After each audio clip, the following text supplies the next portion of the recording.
según mis cálculos, he de llegar a Tumbes para febrero de 2010, tras recorrer un total de 2.600 kilómetros. Sí, ¿qué tal? ¿Cómo estás, Ricardo? Estar acá en tu programa, que sé que es muy visto acá en Huacho. Gracias por la invitación. Acá están los recortes de esa fecha, donde salí el día 31 de julio a las 3 de la tarde, en la línea frontera entre Chile y Perú, en la línea de la Concordia que se llama. Si el señor puede también enfocar un poquito, voy a mostrar un detalle acá. Estos son los diarios de allá de Tacna y Catlina y el diario Correo de Tacna, que dan cuenta de la noticia. Y bueno, a lo largo de mi corrido, que he estado yendo por toda la costa, los diarios de cada ciudad y también la prensa local, los canales de televisión como el tuyo, han dado cuenta de la noticia, de mi visita, de mi periplo, que es enteramente a pie. Esto es por toda la costa del Perú, obviamente haciendo posta. Ahora voy a explicar a qué me refiero con hacer posta, ¿no?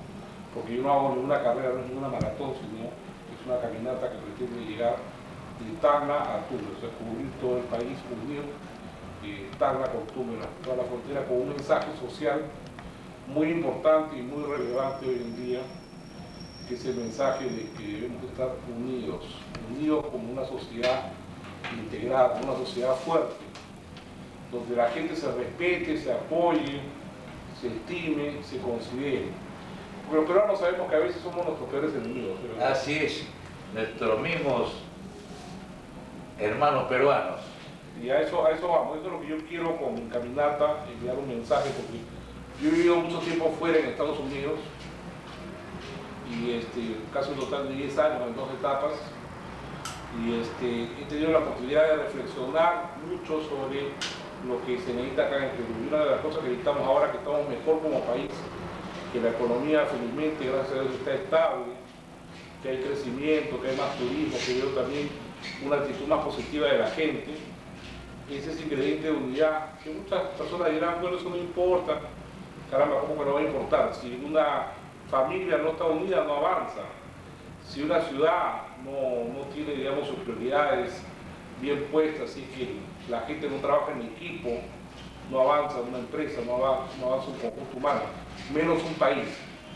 Y por el hecho de que siempre nosotros como países, desde la época de los incas, Atahualpa y Huáscar, siempre han estado divididos, siempre fuerzas extrañas, escuchen bien, nos han sabido doblegar, dominar y quitar territorios.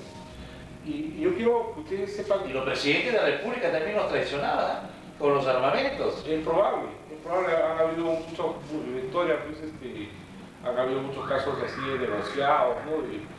de cosas bajo la mesa muy terribles, pero yo quiero darles un alcance que ustedes no tienen. Yo les apuesto que ustedes no tienen este alcance que yo sí tengo, porque yo vengo justamente de Estados Unidos, donde yo he analizado muy bien las cosas desde el punto de vista geopolítico mundial, ¿ya?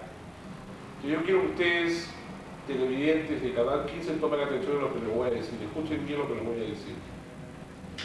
Ya Estados Unidos hoy por hoy está en crisis económica muy fuerte.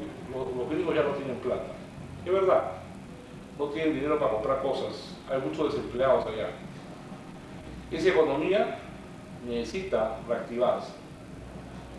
Los gringos saben muy bien que la economía se reactiva por las guerras, porque las guerras producen ventas de armamentos, ventas de aviones, ventas de misiles, ventas de sistemas de software que guían esos aparatos, ventas de submarinos, venta de balas, de rifles, etc.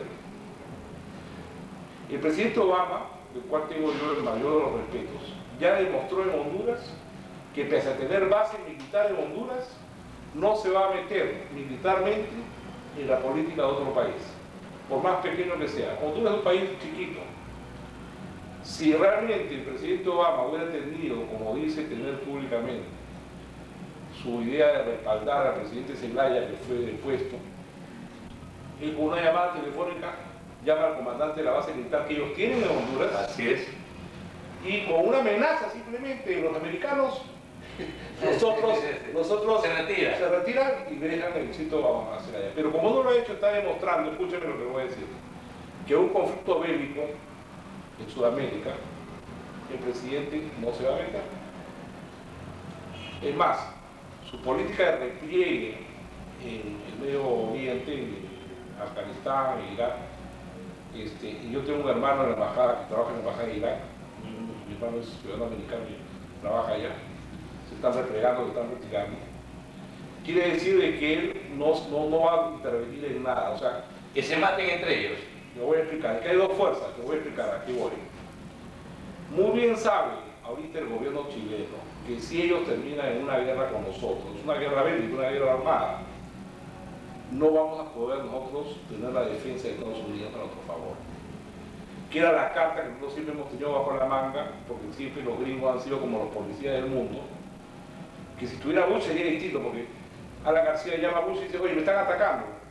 Y Bush manda simplemente un portaaviones ahí por ahí a la zona y todos nos calmamos. Pero eso Obama no lo va a hacer, ¿se da cuenta? No va a querer gastar dinero. No va a querer gastar dinero porque no lo tiene. Pero sí quiere vender las armas, no él, pero todo el conglomerado, toda la industria bélica armamentista que hay en Estados Unidos, que son empresas grandotas. Claro, de amplia. Que sí quieren vender. Entonces, ¿qué va a pasar? Nos van a vender armas a ambos, como lo están haciendo. Ya aprobaron, el Senado americano aprobó la venta de armas a Chile, nosotros también estamos comprando lo nuestro.